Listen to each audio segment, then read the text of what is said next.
ambitieux projet. Merci, merci pour l'invitation. Kinshasa, c'est comme Brazzaville, je suis aussi chez moi ici. Plus encore, quel bilan de... Bon, écoutez, je suis un peu gêné de parler de mon département en termes de bilan, mais ce que je peux dire que, d'abord au niveau de la législation, parce que c'est un peu le socle, on a maintenant dans notre pays une législation assez robuste qui protège aussi bien nos systèmes d'information que nos libertés individuelles. Peut-être qu'on ne le dit pas assez. On avait un chaînon manquant, c'était la Commission nationale de protection des données à caractère personnel. Aujourd'hui, le texte a déjà été promulgué par le chef de l'État et toutes les institutions parties prenantes à cette commission sont en train de désigner leurs représentants. Et avec la commission, on peut dire que le Congo, on a fait un bond, parce que on a une loi sur la cybersécurité, sur la cybercriminalité, sur la protection des données. On a ratifié la convention de Malabo sur la cybersécurité et la protection des données.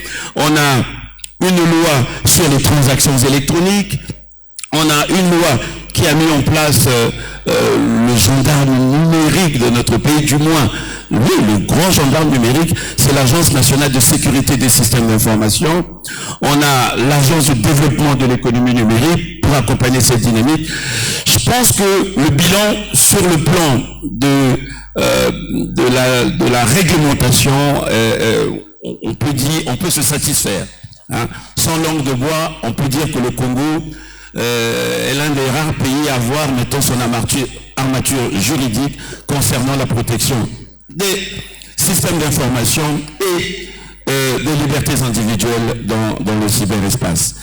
Les infrastructures, parce qu'on ne peut pas parler du numérique si on n'a pas les infrastructures critiques.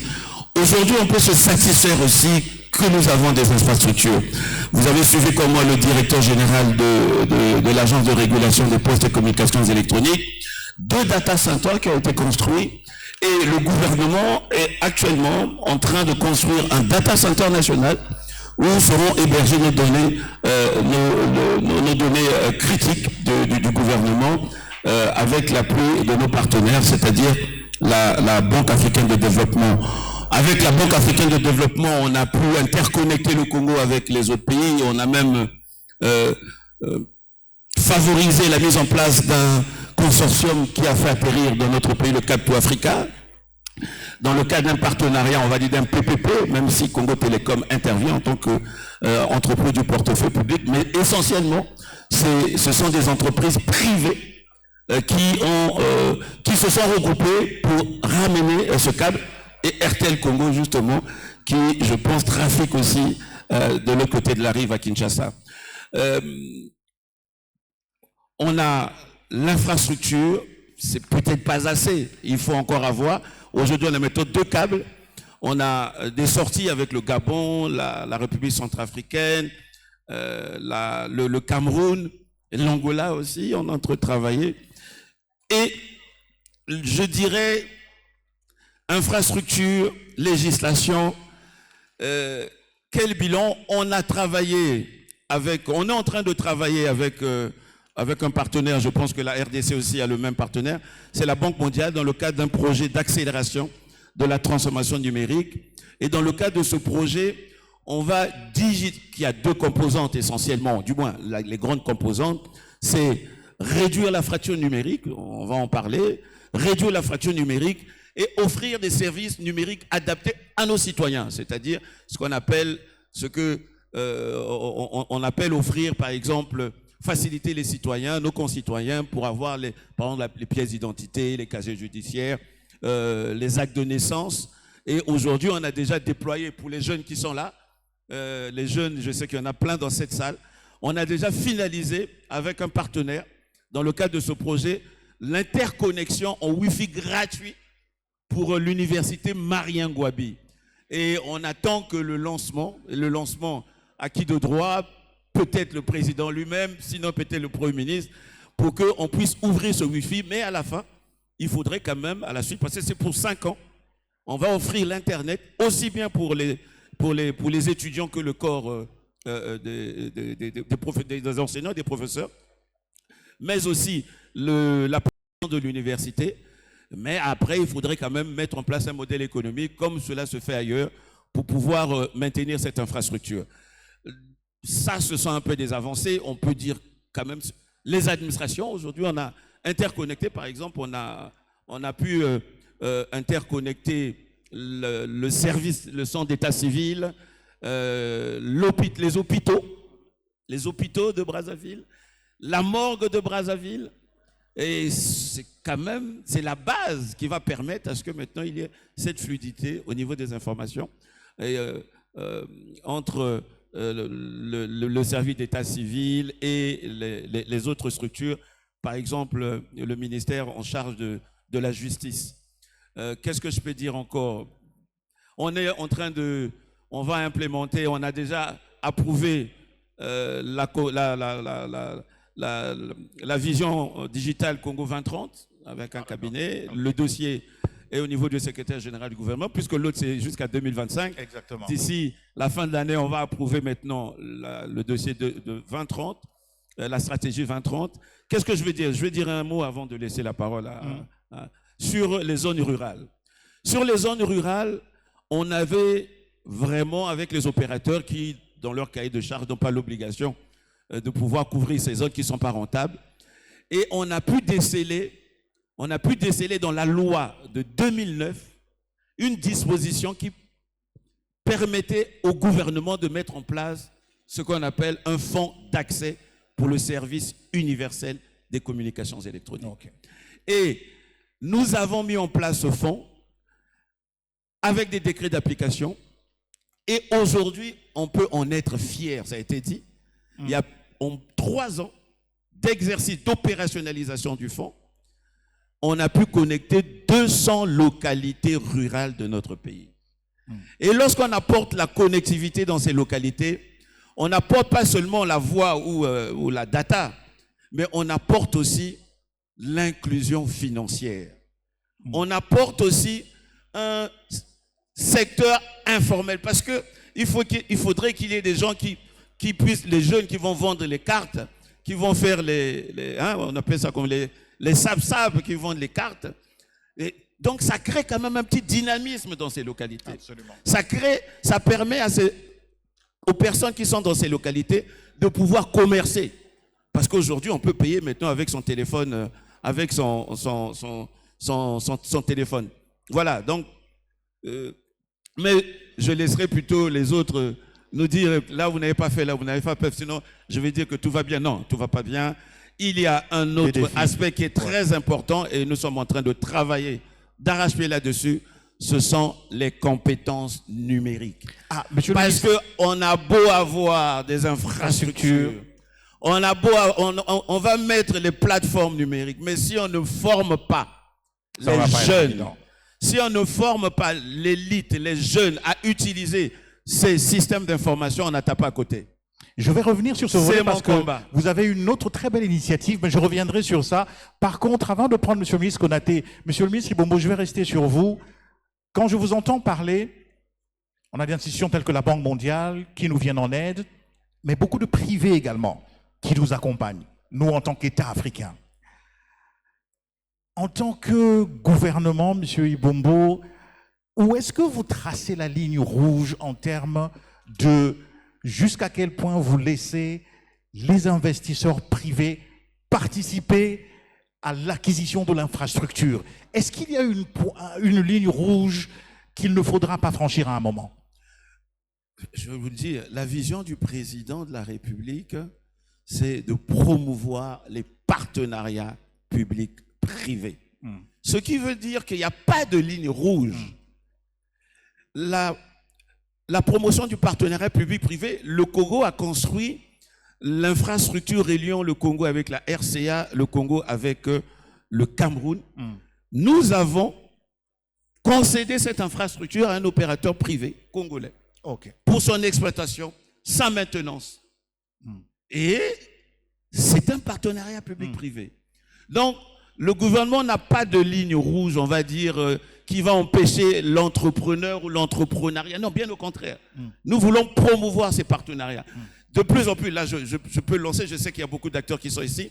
D'ici peut-être 10 jours, peut-être la semaine prochaine, on va dire d'ici la fin du mois, on va lancer les termes de référence pour recruter un opérateur qui va accompagner le gouvernement congolais dans le cadre de l'exploitation du data center national qui n'est pas très loin d'ici, qui est en construction, on est pratiquement à 82-83% de taux d'exécution.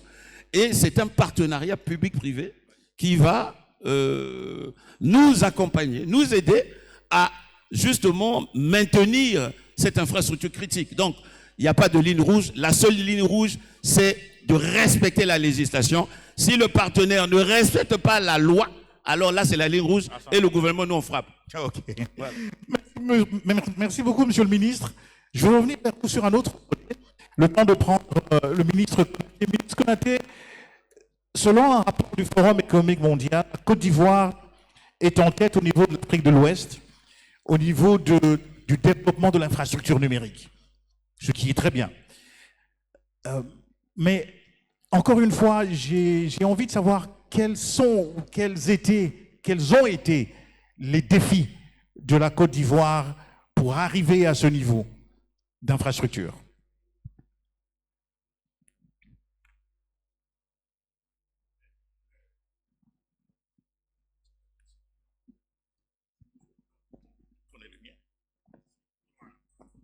Bien, je voudrais d'entrée remercier mon homologue pour l'invitation à nous faite pour prendre part à ces échanges que nous devons multiplier de plus en plus. Pourquoi nous devons multiplier ces échanges et ces partages d'informations et de connaissances et de pratiques? Mais bien entendu, parce que les problèmes de la RDC, les problèmes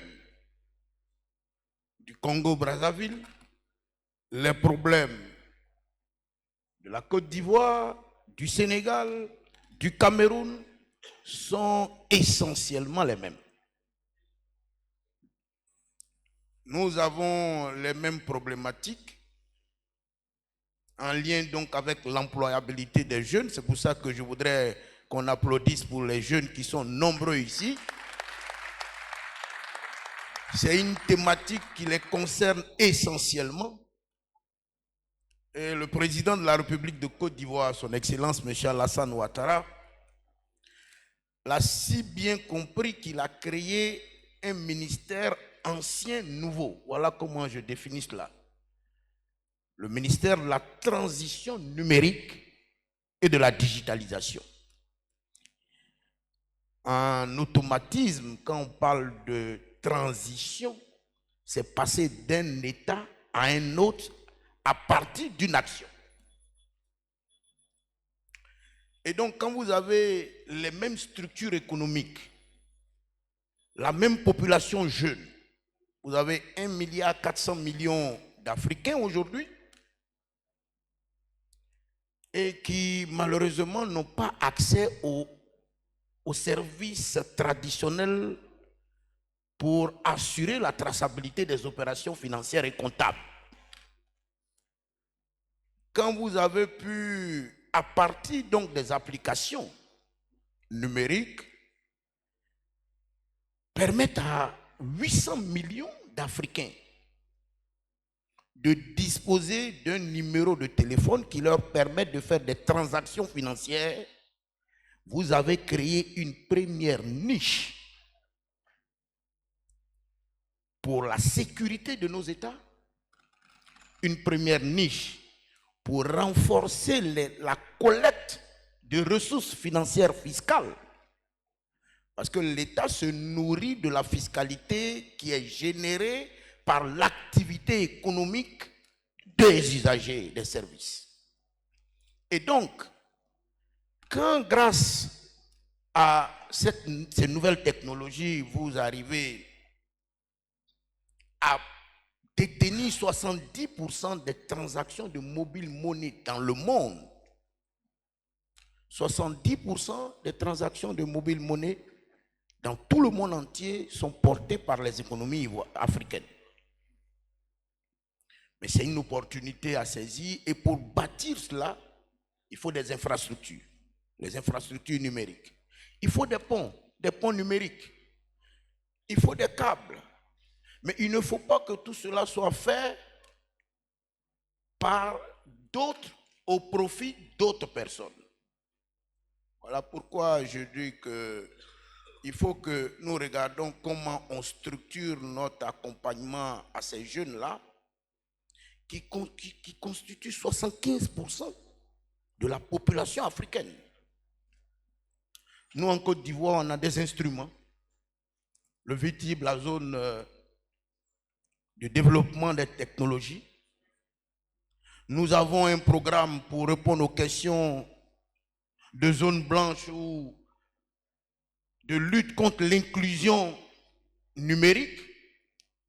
Ce sont en ce moment près de 28 milliards de francs CFA qui sont en train d'être investis pour faire en sorte de connecter 559 localités. Nous sommes en train de diversifier les technologies, mutualiser les installations. Vous voyez, l'une des réponses aux multiples numéros de téléphone que nous avons en Côte d'Ivoire, nous avons 57 millions d'abonnés à la téléphonie mobile. Cela est dû au fait que nous n'avons pas mutualisé les infrastructures techniques des opérateurs, des 3 opérateurs qui existent, Orange, MTN et Move, de sorte que chaque individu, chaque usager est obligé de se promener avec 3 téléphones portables. Parce que tout simplement, il arrive dans une zone A, il a le réseau d'un opérateur, il n'a pas le réseau de l'autre, donc il est obligé d'avoir 3 téléphones et se balader avec. Mais l'une des solutions, l'une des réponses, c'est ce que l'État de Côte d'Ivoire a décidé de faire depuis le 6 juin 2024 à travers la loi numéro 352 2024 du 6 juin 2024 portant introduction du roaming national. De sorte à ce que force est donnée à l'État de demander aux opérateurs de téléphonie mobile de mutualiser leurs ressources techniques pour permettre aux uns et aux autres de communiquer nonobstant l'existence d'infrastructures pour un ou l'autre, mais il y a une péréquation qui se fait de manière financière pour qu'on rétribue un peu le service qui est fait. Voilà des choses que nous devons pouvoir généraliser et l'investissement pour accompagner tout cela, c'est bien entendu aujourd'hui on parle, j'écoute les États-Unis, on parle de 500 milliards hier encore. Je suivais un peu la visite du président Trump en Arabie Saoudite, où on parlait de 600 milliards de dollars d'investissement dans l'intelligence artificielle. Nous sommes encore à la traîne et nous devons tout faire pour ne pas rater cette hôte. Mais ce que je ne veux pas faire, c'est de participer chaque fois à des prises de parole comme ça, répéter la même chose, et 1 an, 2 ans après, rien n'a bougé. Regardez par exemple la ZLE, la zone de libre-échange. En 2019, nos chefs d'État ont lancé une très belle initiative. 2019-2025, bon, on va dire 2024 pour ne pas être trop rigoureux en termes d'analyse. Les échanges entre pays africains ont progressé de 2%. Malgré tout ce que nous avons fait comme communication. Très faible. On est passé de 15 à 17%. Ce n'est pas moi qui le dis, ce sont les chefs de l'État qui l'ont dit à l'occasion de l'Africa CEO Forum qui s'est achevé hier à Abidjan. Mais bien entendu, si nos échanges entre nous n'ont progressé que de 2% en 6 ans, imaginez ce à quoi on va s'attendre quand il s'agira de bâtir des infrastructures comme des data centers qui sont le siège ou la clé ou le combustible, en d'autres termes, du développement du numérique. La donnée, disposer de la donnée, la stocker dans des centres de données, c'est-à-dire les data centers pour faire anglais, l'exploiter et créer un marché local de la donnée pour éviter d'être dépendant des câbles Exactement. qui quittent l'Europe pour venir. Quelle est l'initiative pour permettre, ne serait-ce qu'aux pays africains, de disposer de leurs propres câbles? Bon, on reste dans des discours creux de souveraineté, la même chose pourtant, mais on ne prend aucune initiative pour amener les acteurs du secteur privé, parce que l'État doit faire. L'État, sa responsabilité, c'est de soigner ses populations. Sa responsabilité, c'est d'éduquer ses populations. Sa responsabilité, c'est de réguler pour permettre à chacun des acteurs de pouvoir commercer, faire son activité sans entrave. Mais quand vous avez 54 régulateurs qui ont 54 lois sur la régulation d'un secteur qu'on veut interconnecter, que la start-up numérique d'Abidjan arrive à s'installer à Brazzaville et a accès au marché sans problème et commerce, voilà des questions sur lesquelles on doit, bien entendu, réfléchir. Bon, en Côte d'Ivoire, nous avons quand même 92% de couverture de la 4G. Nous avons plus de 33 000 km de fibre optique. C'est pour ça que le dernier rapport dit qu'après l'île Maurice,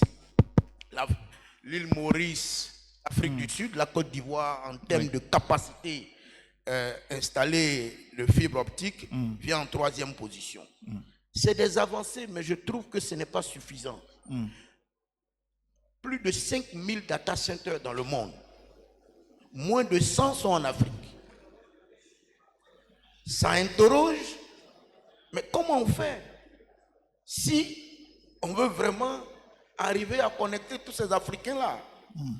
Bon, je crains que nous ne faisons que trop de discours. C'est pour ça que j'ai décidé maintenant de m'inviter partout où le débat est ouvert pour que nous portons l'initiative africaine au niveau sous-régional d'abord, dans nos espaces.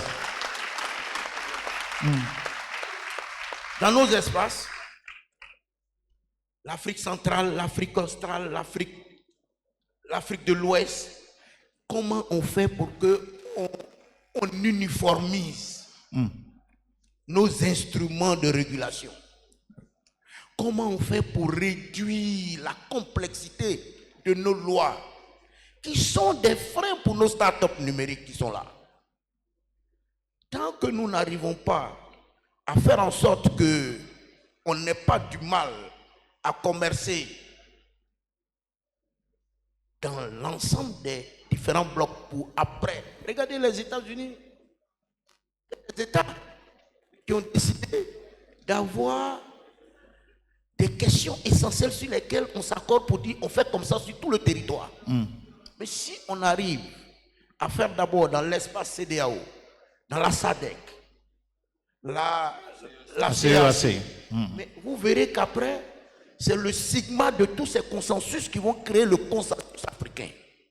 Et le consensus africain va imposer le respect de ceux qui devront venir investir dans nos États. Mais quand on nous prend à regarder le modèle de notre fournisseur Starlink, il veut discuter directement avec chacun des États. Chacun des États. Heureusement que nous sommes devenus très malins. Avant que moi je ne signe Starlink, j'ai appelé mon collègue du Tchad, j'ai appelé mon collègue qui n'a pas encore signé, j'ai appelé mon collègue du Niger, j'ai appelé mon collègue du Sénégal, du Ghana, et j'ai fait le de la RDC qui a déjà signé. J'ai fait le sigma de tout ça. Je suis rentré au labo avec mes techniciens. Mais pourquoi ils ne nous ont pas appelés tous pour faire ça et puis ils veulent faire individuellement avec nous? Regardons ce qu'il y a. Et il y a un article 24, je ne vais pas le dire, sur lequel j'ai insisté avant de signer. Mais quand on fait ça, ils savent qu'il y a quelque chose. Oui, Starlink est une solution, mais comme tant d'autres solutions satellitaires. Donc, je pense qu'il faut qu'on arrive à créer une synergie. C'est ça le plus important. Et les choses vont venir. Mais je ne suis pas de ceux qui pensent que l'État doit investir pour construire des data centers. Je vais vous surprendre. Je l'ai dit au Sénégal lors de la présentation du New Deal technologique. L'État, un data center par définition, c'est là où on stocke des données et les données doivent être disponibles 24 heures sur 24. Est-ce que nos États, nos fonctionnaires ont, je ne vais pas insulter l'intelligence, mais ont le temps de rester 24 heures sur 24 pour que les informations qui sont stockées, les données qui sont stockées puissent être disponibles à tout moment? C'est une question que je pose. Monsieur le ministre, je vais rester sur vous, monsieur le ministre. Vous faites bien de parler de la capacité d'exécuter et de ne pas juste, effectivement, parler des projets avec un taux d'exécution très faible. Comme on a la grâce d'avoir beaucoup de pays de la sous-région, le Burundi, la Centrafrique, je pense que le but de ce genre de salon aussi, c'est de partager certains success stories. Je veux me permettre de revenir sur la connectivité en rural. Monsieur le ministre Ibombo a partagé une très très belle expérience, mais j'aimerais que vous partagiez, vous avez un programme national de connectivité rurale en Côte d'Ivoire, le PNCR. Vous veniez d'en faire allusion. Dans le programme, c'est un programme qui est financé en partie par la Banque centrale, vous avez un ambitieux objectif de connecter, si mes infos sont bonnes, plus de 575 localités. J'aimerais que vous partagiez avec nous, un peu comme les autres pays sont là aussi, comment vous arrivez, surtout dans la phase d'exécution de ce projet. Bien. Je pense que le projet, il est simple. Je pense que ça se fait dans tous les pays où il y a un opérateur du service universel des telcos. L'État s'est donné pour mission d'amener les infrastructures téléphoniques partout où il y a des populations, nonobstant le manque de rentabilité des investissements qui sont faits. C'est comme l'électrification rurale. Quand vous regardez le coût pour électrifier une localité et vous comparez à ce coût 180 à 200 millions, vous regardez les recettes de ceux pour qui l'investissement est fait, vous comprenez que c'est quelque chose de nature sociale. Donc l'État, à travers les 2%, en Côte d'Ivoire, c'est 2% qui sont prélevés dans le chiffre d'affaires de tous les acteurs du secteur des télécommunications, et on l'investit pour monter des sites radioélectriques. Des sites radioélectriques. On a fait une première phase avec la Banque mondiale qui s'est bien comportée. À peu près 600 000 habitants ont été touchés. Mais je suis arrivé, j'ai dit, mais je vais aller là-dedans. Et on a mobilisé 28 milliards. Et le projet en cours, c'est 559 localités. Et chaque semaine, dis donc, je suis en train de mettre sous tension un site radioélectrique. Mais quand vous regardez le visage des populations bénéficiaires, oui, vous comprenez ce que, oui, vous avez créé. Oui. Vous comprenez ce que, oui, vous avez créé. Effectivement.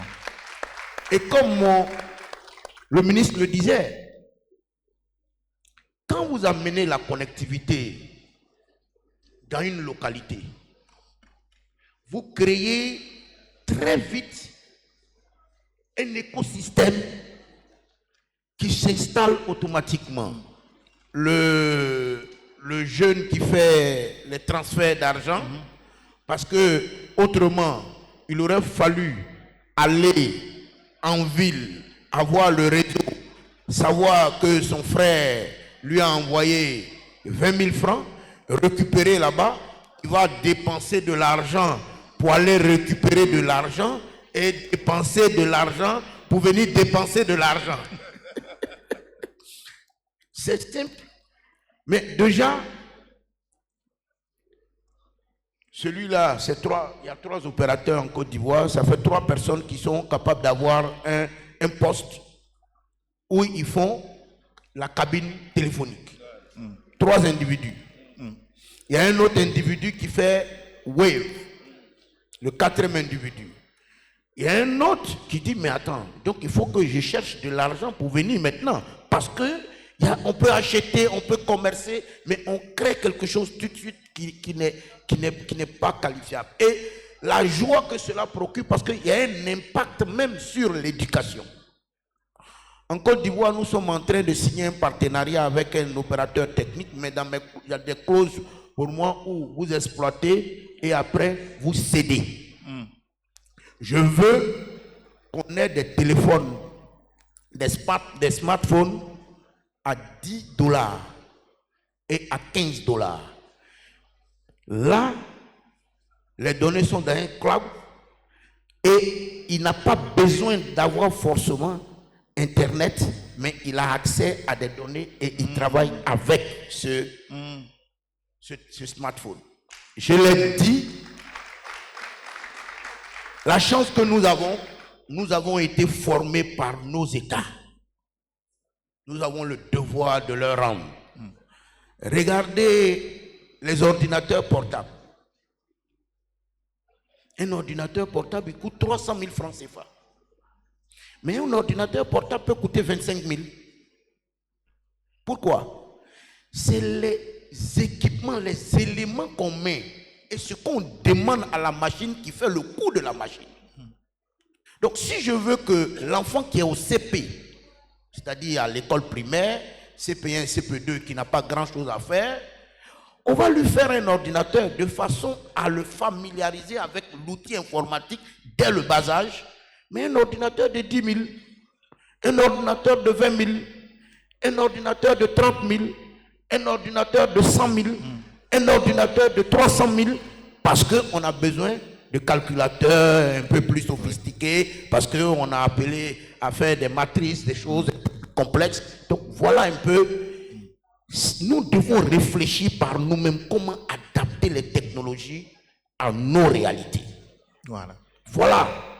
Et ça, je l'ai dit, je vais écrire à 5 ministres d'abord de l'Afrique. Je l'ai dit à quelqu'un hier. Je vais écrire à 5 ministres de l'Afrique centrale, à 5 ministres de l'Afrique australe, à 5 ministres de l'Afrique de l'Ouest, pour que nous soyons au moins 15 à 20 ministres. Les 9, 10 et 11 juillet 2025 à Abidjan, à l'occasion du forum Ivoire Tech 2025. Et nous allons porter une initiative africaine pour dire faisons une régulation unique. Faisons unique. Tout ce qu'on doit entreprendre, pensons à le faire, parce que si on ne le fait pas, mais nous allons rater purement et simplement parce que les financements requis sont tellement importants que nos États pris individuellement ne peuvent pas. Effectivement. Imaginez-vous que tous les pays de l'Afrique centrale s'asseyent et bâtissent ensemble un data center de 10 MW, de tiers 4, et que la cogestion, nous cofinançons, nos experts sont formés dans les meilleures écoles chez nous et exploitent ces data centers pour nous. Et la redondance de ce data center de 10 MW qui est en RDC se retrouve au Cameroun. La redondance est à Brazzaville. La redondance peut même être en Afrique du Sud. Voilà ce qui va permettre à l'Afrique d'aller de l'avant. Mais si chacun veut piloter de micro-projets, mais bien entendu, le Sigma de tous nos micros, on était à Paris dernièrement, tu étais pour parler d'intelligence artificielle. Les États-Unis parlent de 500 milliards de dollars d'investissement, pendant que nous, 54 pays assis, nous parlons de 60 millions de dollars. Et vous pensez qu'on parle de la même chose? Il y a un problème. Vous voyez?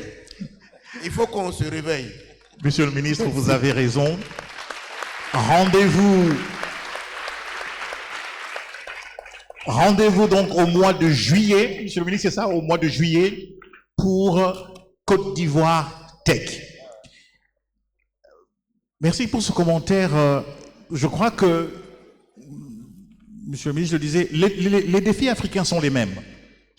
Et l'occasion des salons comme celui-ci, c'est vraiment d'apprendre des autres et de voir ce que les autres ont fait et mutualiser les efforts. Monsieur le ministre en parlait tout à l'heure. Le défi du rural est réel. La Banque mondiale estime que 6% du rural seulement en Afrique est connecté. Et vous avez entendu de monsieur le ministre Ibombo et même de monsieur le ministre Konaté l'impact de connecter le rural sur la vie des gens, la vie de la famille, la vie de la société. C'est du réel. Monsieur le ministre, je vais rentrer dans un volet, on va chuter par là, le volet éducation.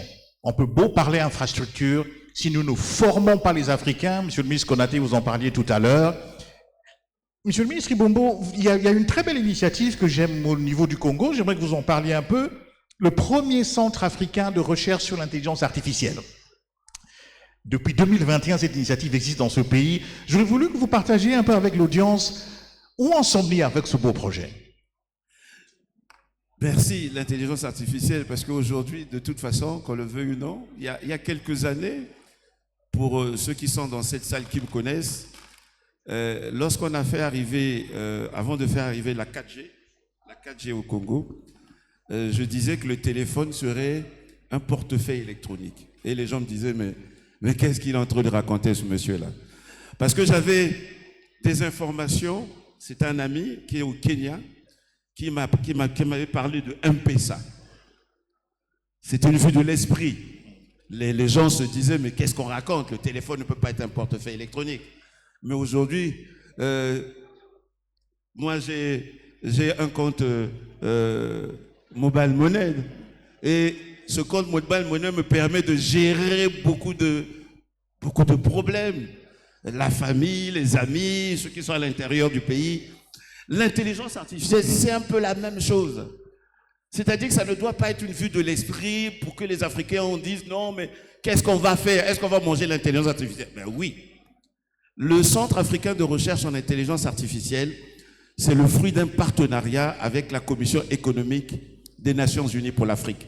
Je profite de la tribune pour remercier encore Madame, l'ancienne sous-secrétaire exécutive de la CEA, Madame Vera Songwe, qui nous a accompagnés justement dans la mise en œuvre, l'opérationnalisation de ce centre africain, parce qu'elle disait, on ne doit pas rater, on doit essayer, on doit aller, on doit tenter, même si on se casse la gueule, on va y arriver.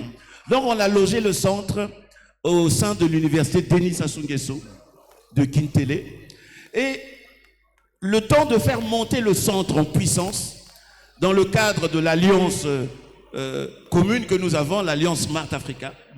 Donc ça nous a permis de pouvoir bénéficier de l'Académie digitale de Smart Africa, SADA, pour qu'on puisse renforcer les capacités des acteurs dans notre pays, des jeunes, du corps judiciaire, de la gendarmerie, de la police, de l'armée, en cybersécurité, en sciences de données, en intelligence artificielle. Donc, aujourd'hui même, on m'a présenté la plateforme, on a signé des partenariats, hein, puisque vous allez parler de qu'en est-il actuellement. On va lancer, Je ne donne pas la date, mais on m'a présenté la plateforme edu.caria.cg. C'est une plateforme d'enseignement en ligne et les 6 premiers mois, on a 3000 cours à travers cette plateforme. Les cours seront gratuits. Chacun pourra renforcer ses capacités. Parce que c'est ce qu'on appelle, il y a des universités virtuelles. Nous avons signé un accord avec l'école 21 de la Russie, qui va nous accompagner dans le cadre du CARIA, mettre en place l'université virtuelle. Vous êtes au Congo, aujourd'hui par exemple, avec ça c'est le domaine de Luc, avec la 5G, on peut suivre les cours, vous êtes au Congo, mais les cours aux États-Unis.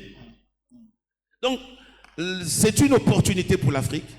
Et le président en a fait son cheval de bataille, parce que c'est son bijou, c'est son bébé. Et nous sommes en train de finaliser les textes. On a déjà la loi, c'est un EPA. Chez nous, il faut les établissements publics administratifs.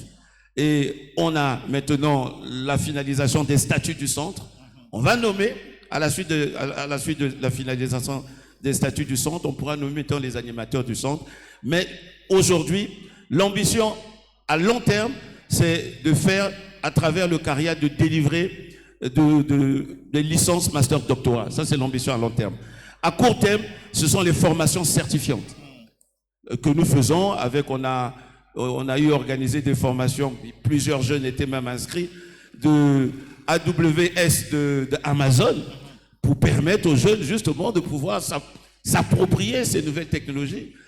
Et je suis convaincu que ce centre, de plus en plus on parlera de ce centre, parce qu'on était même à Washington. On était à Washington ensemble lorsque la Banque mondiale a organisé le 2e forum mondial de la Banque mondiale sur le numérique, et on a parlé du centre. Pourquoi? Pour les compétences numériques, pour former les jeunes. Ce centre, c'est comme un grand incubateur. J'avais visité à Abidjan, ils ont un très grand incubateur que j'avais visité. C'est un peu cette image, cette idée. C'est pour cela qu'on doit mutualiser nos connaissances. J'ai visité l'incubateur à Abidjan, c'est formidable. C'est pratiquement une petite Silicon Valley, un grand centre avec la formation, avec les innovateurs, et même à côté des innovateurs, les chercheurs qui sont là. Donc c'est l'ambition que nous portons, et nous pensons que on a un appui, un accompagnement de la Banque mondiale qui nous accompagne dans le cadre du projet d'accélération de la transformation numérique, et on va former dans le cadre du projet du PATEN, on va former 1200 jeunes. L'ambition que nous avons, c'est à travers ce centre qu'on forme ces jeunes.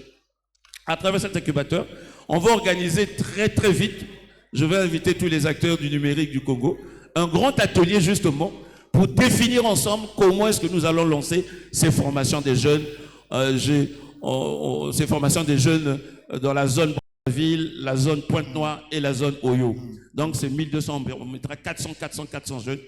On est en train de finaliser avec la Banque mondiale là-dessus, mais de plus en plus on a des partenaires qui veulent nous accompagner. Parce que le président Macron, quand on était à Paris, lui, il a émis, je ne sais pas le montant, c'était 59 millions d'euros.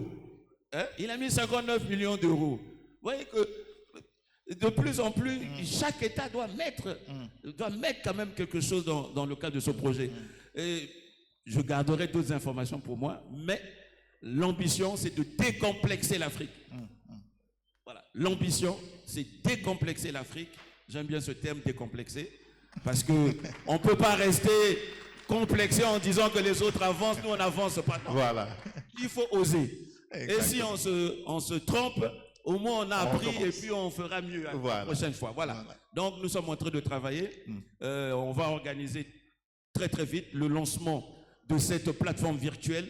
Vous pouvez jamais regarder, ceux qui sont là, ils peuvent taper www.edu.caria.cg. Vous allez voir, la maquette est déjà là, elle est déjà sur place, mais c'est cette maquette, c'est cette plateforme que nous allons lancer avec mon collègue en charge de l'innovation pour permettre aux jeunes de pouvoir se former Ils n'auront pas besoin de chercher à aller en Europe pour se former, Voilà. même si nous, on a eu peut-être cette grâce, mais ils pourront l'avoir parce que si vous êtes bien formés, vous pouvez compétir pour travailler dans toutes les grandes entreprises qui ont des succursales un peu partout maintenant en Afrique. Exactement. Voilà. Exact. Monsieur le ministre, merci de croire en l'éducation, monsieur le ministre. Ah oui, ça je crois. Merci de croire en l'éducation. On va chuter, mais la Côte d'Ivoire a une initiative intéressante aussi, le ministre Konaté, et ce sera peut-être le dernier point. En janvier 2025, vous avez signé avec un groupe français qui s'appelle Omnes Éducation, je pense, pour la formation data, en intelligence artificielle.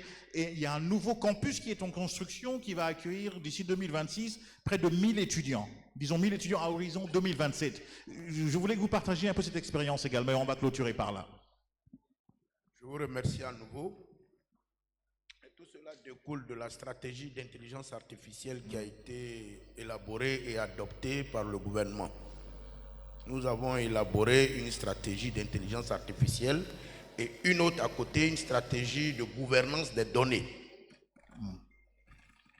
C'est le déploiement de cette stratégie qui a commencé avec la construction de 5 pôles d'excellence que nous appelons des centres d'excellence et de formation à l'intelligence artificielle. Vous savez que nous sommes champions d'Afrique. Nous avons encore la coupe jusqu'à je ne sais pas quand. Donc, vous l'êtes effectivement, monsieur le ministre. Nous avons décidé de faire tout pour être champions d'Afrique en intelligence artificielle. Voilà pourquoi le premier hub, le 19, il y aura la journée nationale de l'intelligence artificielle pour cadrer sur la stratégie qui a été adoptée et annoncer le déploiement de la stratégie. Cette stratégie, bon, nous sommes 14 pays, il faut que tous les pays africains arrivent à bâtir leur stratégie pour qu'après on s'asseye pour faire quelque chose qui tienne compte des réalités des uns et des autres pour ne pas avoir 54 stratégies d'intelligence artificielle dans 54 pays. De sorte à ce qu'on arrive à résumer tout ce qui est bon en termes de retour d'expérience et puis donner une autre orientation tenant compte. L'intelligence artificielle, en fait, les gens, ça existe dans nos vies depuis très longtemps. C'est le nom qui est nouveau. Ils ont réfléchi à automatiser le cognitif. On fabrique quelqu'un qui est plus fort que notre cerveau. C'est un super calculateur. Mais ça est dans nos vies tout le temps. Le fait de réfléchir, c'est vous êtes intelligent parce que quand vous avez fait quelque chose hier, vous ne refaites plus la chose avec la complexité que cette chose avait le jour où vous avez commencé à la faire. Donc qu'est-ce qu'on fait? On collecte le maximum de données et puis on dit, on veut que cette machine-là fasse le travail qu'un humain ne peut pas faire. Par exemple, calculer 1 million, analyser 1 million, 2 millions, 3 millions de données et puis prendre une décision. Voilà l'intelligence artificielle. Donc ça nous permet juste d'augmenter la productivité de ce que nous faisons. Vous faites de l'agriculture, vous utilisez la collecte des données, l'analyse des données, la prise de décision à partir de logiciels et d'instruments de calcul pour prendre une décision. Voilà l'intelligence artificielle. Et qui dit précision dans les décisions qu'on prend, dit abondance, densité des données. Qui dit densité des données, dit grosse capacité de stockage. Voilà l'exercice. Donc, nous sommes en train de faire le hub IA dans le cadre d'un programme avec la Banque africaine de développement. C'est à peu près 49 milliards qui seront investis dans tout un dispositif pour permettre aux jeunes de se former en lien avec une université, George Mason, aux États-Unis, pour transférer, parce qu'il n'est plus besoin pour un étudiant d'aller aux États-Unis pour se faire former. Vous restez dans cette salle, j'ai visité une salle comme ça au Maroc, vous restez dans cette salle, vous êtes à Oyo, ou bien à Djambala, ou bien à Pointe-Noire. Et puis vous avez les mêmes informations en temps réel parce que les technologies aujourd'hui nous facilitent la vie. Donc, je pense pour moi, l'intelligence artificielle n'est pas nouveau. Quand on était à l'école, on faisait automatisme, on dit graphe fonctionnel, étape et transition. Le graphe 7. On dit graphe de commande, étape et transition. C'était quoi? C'était pour automatiser une action, un process. Ici, c'est la machine au service du cognitif, de la réflexion. Donc, ils vont pas... C'est peut-être qu'on n'a pas les ressources, suffisamment de ressources, mais si nous sommes structurés, on peut atteindre des résultats. Vous avez vu ce qui s'est passé avec la Chine, qui a démontré qu'elle a développé, comment on appelle le logiciel de DeepSeek, à comme 6 millions de dollars, pendant que les gens annonçaient 250. Nous, on peut aller plus loin. Parce que ici, c'est la collecte des données pour augmenter la productivité agricole. Nous sommes des pays agricoles. Comment on fait pour augmenter cela? Mais comment on fait pour soigner, même quand nous sommes assis à Brazzaville, soigner celui qui est assis loin, loin, loin, à 300 km, 400 km, parce que à partir d'instruments, il y a un médecin qui est capable de diagnostiquer un malade et puis de lui prodiguer des soins à partir, ne serait-ce que des technologies que nous avons. Donc, je pense que c'est de gros mots ou de nouveaux mots, mais il faut pouvoir simplifier cela et mettre dans le contexte africain pour qu'on tire profit de cette technologie et des financements qu'on pourrait faire. Et puis, bon, voilà, le tour sera joué. Mais je reviens encore. Arrivons à nous asseoir et à partager les connaissances, les expériences, pour ne pas, pendant que moi j'ai rédigé une stratégie d'intelligence artificielle. Le Congo, c'est 342 000 km². Il y a cacao qui pousse ici. Il pleut ici comme à Abidjan. La Côte d'Ivoire, c'est 322 000 km². 20 000 km² seulement de différence. Mais pourquoi je ne regarde pas son modèle de stratégie? Effectivement. Et puis j'adapte. En 3 mois, j'ai fini d'élaborer ma stratégie. Au lieu d'aller chercher un autre cabinet à qui on va donner 200, 300, 400, 1 milliard, vous venez nous dire les mêmes choses qu'on sait. Mutualiser. Mutualiser les efforts. Mais Voilà. je rebondis parce que lorsqu'on parlait, j'étais au JTEX il y a quelques semaines, on est en train de travailler en fond de mutualisation parce qu'à Kigali, exactement, le 4 avril dernier, on a les États africains, du moins ceux qui sont dans le cadre de l'Alliance Smart Africa, ainsi que les autres, on a approuvé la déclaration africaine sur l'intelligence artificielle. Effectivement. Il y a une déclaration qui a été approuvée à Kigali, justement pour ne pas qu'on parte en rond dispersé. Dans tous les sens. Aujourd'hui, le Congo, nous sommes en train de travailler sur la stratégie nationale de l'IA avec le partenariat du PNUD qui nous accompagne dans le cadre de cette stratégie. On a déjà identifié un expert qui va nous accompagner, mais ça, c'est un partenaire qui va nous aider. Mais avec la mutualisation, avec cette déclaration, on peut facilement, on n'invente pas la roue, on prend ce qui a marché chez les autres et puis on intègre ça dans son quotidien. Moi, je suis tout à fait d'accord, je suis tout à fait d'avis avec mon frère. Et il faudrait qu'on travaille de plus en plus ensemble. Et pour parler de cette mutualisation, je sais qu'au niveau de l'Afrique centrale, il y a quand même, par exemple, pour les agents de développement, je vois le DG de la RDC, le DG du Congo. Je pense qu'il y avait aussi le Gabon. Il y avait aussi le Gabon. Voilà. Ils se sont mis ensemble. Justement pour travailler. Au niveau des régulateurs, c'est aussi la même chose. Il y a une conférence des régulateurs. Oui, l'ARTAC. L'ARTAC, voilà. Donc, c'est comme ça qu'on doit avancer ensemble. Et quand on avance comme ça, on pourrait, mettons, comme il a parlé du roaming national, Je crois que c'est un projet que nous sommes en train de mettre, mais j'ai regardé, chez vous, c'est par la loi. Peut-être que je vais aussi prendre une loi pour imposer aux opérateurs. Mais sinon, il y a déjà une mutualisation des infrastructures. Hein, je sais qu'il y a ce projet dont le régulateur m'avait parlé avec quelques opérateurs. On en a 2, bon, 3. Le 3e va certainement arriver avec la téléphonie mobile. C'est aussi mon challenge, mon autre challenge, faire que Congo Télécom puisse devenir un opérateur plein. C'est-à-dire dans notre écosystème, avec la téléphonie mobile, les tests sont concluants.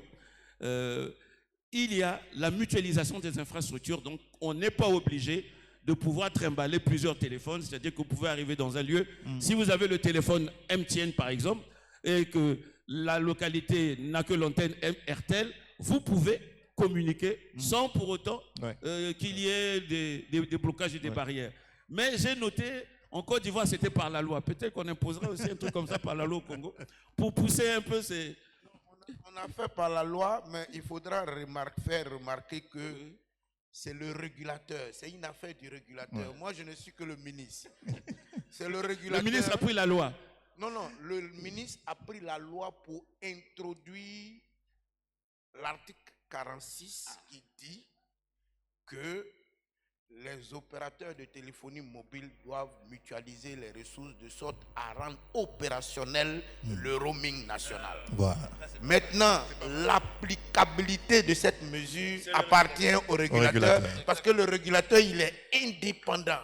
Voilà. Ce n'est pas l'État. Voilà. C'est le régulateur qui décide. N'est-ce pas, les régulateurs? Oui, ils sont là. Vous êtes indépendants, vous gérez. Nous, on a des résultats qu'on attend pour faire plaisir aux usagers qui sont les populations vivant dans nos pays. Nous, on veut avoir le meilleur service au meilleur coût possible pour les populations. Mesdames et messieurs, Monsieur Migisha voudrait intervenir. Je suis vraiment désolé, mais je ne pouvais pas me laisser passer l'occasion. Vous avez tous entendu le ministre Konaté, c'est très clair. Le ministre Ibombo vient de dire que le Congo-Brazzaville travaille sur la stratégie de l'intelligence artificielle. Nous venons de commencer le même exercice à Kinshasa. D'ailleurs, c'est la RPTC qui va financer les travaux. On a suivi le ministre Konaté. Devons-nous travailler chacun dans notre coin? N'est-ce pas une occasion de faire quelque chose entre les deux rives? C'est tout ce que je voulais dire. Mais vous savez, on a 2 instruments. On a 2 instruments en Afrique. On le dit peut-être pas assez. Le Congo avait eu la grâce, l'opportunité de présider ces 2 instruments. Au niveau de l'Union africaine, on a le comité technique spécialisé, qui est un organe, justement, qui permet cette mutualisation. On n'en parle peut-être pas assez. Deux fois, on ne participe pas aux réunions au niveau de l'Union africaine, mais nous avons participé à ces réunions. Et on a l'Alliance Smart Africa. Je fais toujours un peu le plaidoyer de l'Alliance Smart Africa parce que j'assume encore la présidence du Conseil des ministres, où nous sommes aujourd'hui à 34 États. L'ambition de l'Alliance Smart Africa, c'est d'avoir un marché unique africain. Et même dans on a eu une réunion dernièrement avec le CEO de l'Alliance, j'oublie mon frère ivoirien, Lassina connaît, avec Lassina. Et on veut même aller pour mutualiser, bon, ça c'est vrai que bon, là, les régulateurs, on veut aller jusqu'à payer les capacités en commun. C'est-à-dire que les capacités Internet, au lieu que chaque pays puisse payer alors que ça va être exorbitant, on se met ensemble et on paye en commun ces capacités. La Banque mondiale est prête, quand on était à Washington, la Banque mondiale est justement en train de favoriser qu'il y ait cette mutualisation pour qu'on se retrouve et on paye la data ensemble et chacun prend sa partie de la data. Et ça réduit le coût. Ça réduit pour le consommateur coût, final. Et comme ça va faire que non, le coût de l'accès à Internet qui est encore assez élevé, on doit quand même le dire, on le dit toujours. Effectivement. Mon frère a parlé d'un téléphone à 10, un téléphone intelligent à $10, $15, mais c'est l'ambition de tout gouvernement de faire que non, mais qu'il y ait cette inclusion, que le téléphone ne soit plus un luxe, que le téléphone ne soit plus un luxe. Mais pour le cas de notre pays, je pense que les prix pour les téléphones intelligents ont considérablement baissé. Je crois qu'on peut avoir maintenant un smartphone à partir de 25 000, même moins de 30 000, je crois on peut avoir un smartphone. Avant, c'était encore plus cher. Mais ça doit baisser parce que il faudrait que ce soit un produit qui ne soit plus un produit de luxe. Je vois ici, j'ai vu dans la salle ici le PDG de GVA. Oui, il était là. Je l'ai vu tout à l'heure. Bon, il a présenté aussi, qui est un partenaire, comment on dit, je ne sais pas, Platinum. Mais c'est nous qui avons amorcé cette révolution de pouvoir libéraliser. Parce que ce n'était pas évident. Amorcé, on avait lancé ça à Pointe-Noire. La fibre optique à la maison avec un opérateur privé. Et je dois vous avouer que ce n'était pas facile parce qu'on avait un opérateur, on a un opérateur historique. Est-ce le ministre, qu'est-ce qu'il veut faire? Il veut casser. Bon, ben oui, bien sûr. Voilà. Mais on a osé, on a dit allons-y, on va ouvrir. Et lorsqu'on ouvre, la qualité de service augmente et les coûts baissent. Aujourd'hui, on a des forfaits Internet un mois à 15 000 francs. Parce que j'avais écrit à tous les fournisseurs d'accès Internet, à tous mes partenaires, là, j'ai dit, le président a décrété l'année de la jeunesse. Qu'est-ce que vous pouvez, quel est votre apport pour l'année de la jeunesse? Voilà. GVA a dit, moi je mets le coût de l'Internet à domicile à 15 000 francs. Congo Télécom à 15 000 francs. Mais ça profite à qui? Ça profite à notre jeunesse. Exactement. Pendant un mois, tu peux avoir l'Internet résidentiel à 15 000 francs. C'est déjà... Mais ça doit encore baisser. Ça doit encore baisser. Oui, on va encore travailler avec les régulateurs qui ont leur indépendance, mais de temps en temps, on les secoue un peu parce qu'il faut que ça baisse. Merci beaucoup, monsieur le ministre. Avant de clôturer, monsieur Katende, qui est le président de la RPTC de la RDC, voudrait intervenir rapidement. Allô. Le micro de monsieur Katende. Allô. Ça passe? Voilà. Merci infiniment, messieurs les ministres. Je suis en même temps président du conseil d'administration de l'Union africaine des télécommunications. Je suis président de l'ARTAC et je vous promets qu'on va mettre ça en place. Et à la prochaine réunion au Sénégal, nous allons en parler. Merci beaucoup, M. Katende. Je veux m'autoriser, oui, monsieur le ministre, parce que ceux qui ont préparé les documents sur lesquels je devais parler, si je ne dis pas ça, moi, je ne serai pas heureux. Je vais lire exactement ce qu'il a dit, mais je me suis amusé à faire un calcul. Mes collaborateurs ont fait un bon document, c'est bien. Le marché numérique intégré, accélérer la mise en œuvre de la ZLECAf numérique pour créer un marché de 1,4 milliard de consommateurs sans barrière digitale. Et il finit pour dire établir un fonds d'investissement technologique panafricain de 5 milliards de dollars pour financer notre ambition commune. Mais je suis allé faire un petit calcul, puisque c'est ce que nous on connaît. C'est ce qu'on connaît. Quand on dit les CFA ici au Congo ou bien à Abidjan, c'est très clair. Quand on dit 5 milliards de dollars, j'ai fait le calcul au cours du jour du dollar. Ça fait un fonds panafricain de la technologie de 2 milliards 952 millions 181 500 francs. 2 milliards, 2900 milliards. L'anecdote, c'est le budget de certains pays en Afrique. Si on arrive à le mobiliser effectivement, ça veut dire que c'est l'économie de tout un pays africain qui fait certainement souvent 3 000, 4 000 milliards de budget qu'on prend pour investir dans ce secteur qui est l'avenir et qui est créateur de millions et de millions d'emplois Et cela va permettre à l'Afrique de sortir la tête par le numérique. Voilà ce que je voulais dire comme mot de fin, même si ce n'est pas la fin. Merci, monsieur le ministre, on peut les applaudir.